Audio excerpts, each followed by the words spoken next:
Einstein of thermodynamics. He made a breakthrough in our understanding of why processes work. You know how at the very beginning of this chapter I was talking about what makes something spontaneous? Well, it wasn't until Gibbs came along and came up with this relationship that enveloped enthalpy and entropy both with the temperature.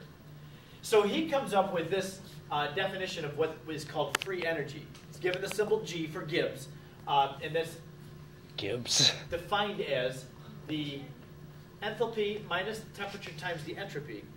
But as we've talked about, the enthalpy can't be measured absolutely for something, so really it is more useful to use the delta G, because then we can get that delta H term in there, and of course the delta S.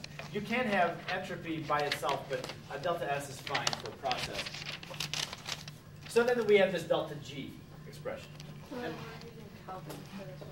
yeah, you have to use Kelvin. If the H is constant, do we have to worry about that? What? Never mind. If the delta H term? Yeah. Yes. Yeah, you would. Because when you have a process, it's either exothermic or endothermic, and whether it's a constant or not, how much energy is given off, yeah, you do count.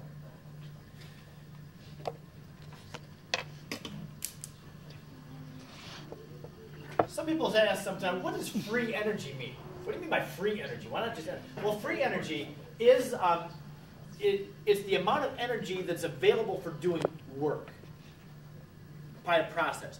The burning of gasoline is a process whose energy is available for doing work. That work is pushing the car, right? And so there's a lot of reactions like that. That if they give off energy, then that energy can be used for doing work. That's really what energy is. Why we have energy, so it can do work. For us. Yes. Okay. This will wind up being the last slide today. And the question is, how does the delta G relate to whether a reaction is spontaneous or not? I've used that term a lot so far in this chapter, spontaneous. Things are spontaneous. Well, it is always important to know if a reaction is spontaneous. We don't really get much out of a reaction that's not spontaneous. So whether it is or not is pretty important. So we have to go ahead. So what makes it spontaneous, and if it releases, or if there's an enthalpy change? If there's an entropy change in the universe, it's spontaneous. That is what the second law says. Okay. That doesn't have a very useful meaning to us, though, because, I mean, we can't run around measuring entropy all the time. But there's a way that we can find it much easier than that. And so this is going to be a derivation of how do we answer the question. Is it okay if we derive something? Remember the last thing that we did? It's okay. There's only one slide this time. That's right. We did that ideal gas law a few weeks ago, and that was a derivation. And now when I say we're going to derive something, people want to go running away. I can't do this. Adi's like, yeah. He like falls out of the seat or something. The ideal gas law derivation is the worst derivation that we do all year in terms of length and complexity. Every other derivation is really easy to follow. We just saved the worst one for the first.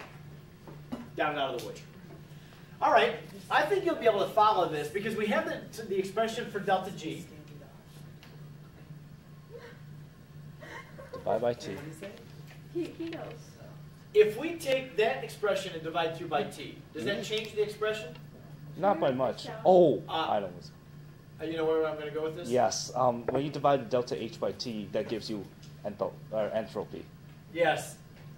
That's right. Now keep in mind, this delta S is for the system. This is delta G of the system. So is delta H minus T delta S. Divide it through by T. Kyle, that was very insightful. I was going to say that. We're right to. Okay, and that's delta H over T minus, now the T, delta S over T, the T's are going to cancel out, so we just have the delta S term. You follow that? Okay. Now what you said is correct. The Clausius model of what entropy is delta H over T. But what I'm going to do is go back a couple of slides to the surroundings, the delta S of the surroundings, which is equal to negative delta H over T.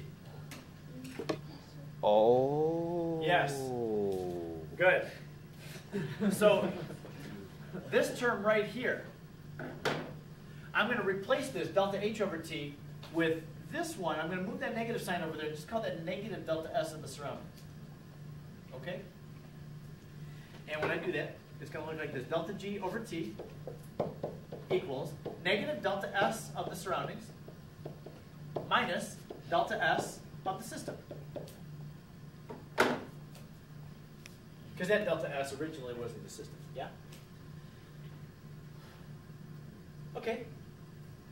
Well, you know that the delta S of the universe would be the system plus its surroundings. So if I just take this expression and I set it equal to negative 1 times delta S of the surroundings plus delta S of the system, then really I have delta G over the temperature equals negative 1 times delta S of the universe.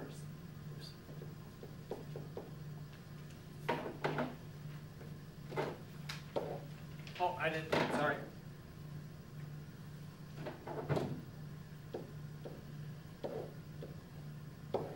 Like that. What does that tell us? Now look at the question again at the top of the slide. How does delta G relate to whether a reaction is spontaneous or not? If a reaction is going to be spontaneous, what do you know about delta S of the universe? It's changing. To what? It's got to be positive. That's the second law of thermodynamics, says that a reaction or any process that's spontaneous means that the delta S of the universe has to increase. So a spontaneous process, this term is positive. Yes? This temperature is in Kelvin. What do you know about its sign? Positive, always. So if this is positive and this is positive, if this is spontaneous, Then what that does has that to say be about delta G of any spontaneous reaction? Has to be negative. Must be negative. It's got to be negative. Why? Because this negative 1 term out there, if that's positive and that's positive, delta G has no choice but to be negative. And so that's really what I'm getting at here. Spontaneous means that delta S of the universe is positive, greater than 0, so that if you have a negative delta G, that means the reaction is spontaneous.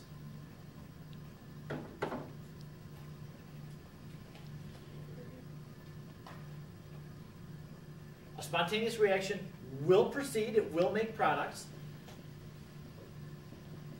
Doesn't necessarily mean the reaction is going to go to completion, but it is going to proceed and make something. This statement really dictates all of chemistry. All reactions occur because of delta G. Or they don't occur because of delta G. And you're going to see that this delta G term, it's everywhere in chemistry. We do equilibrium and acids and bases, delta G is going to be there. We do electrochemistry, talking about batteries, delta G is there. It's a big part of really everything in chemistry. That's as far as I got in the other 2 hours, as far as I'm going to go today. We'll start tomorrow with an example of what's going to, what delta G might be used for. We are rocking getting things. Yeah, are we like the more efficient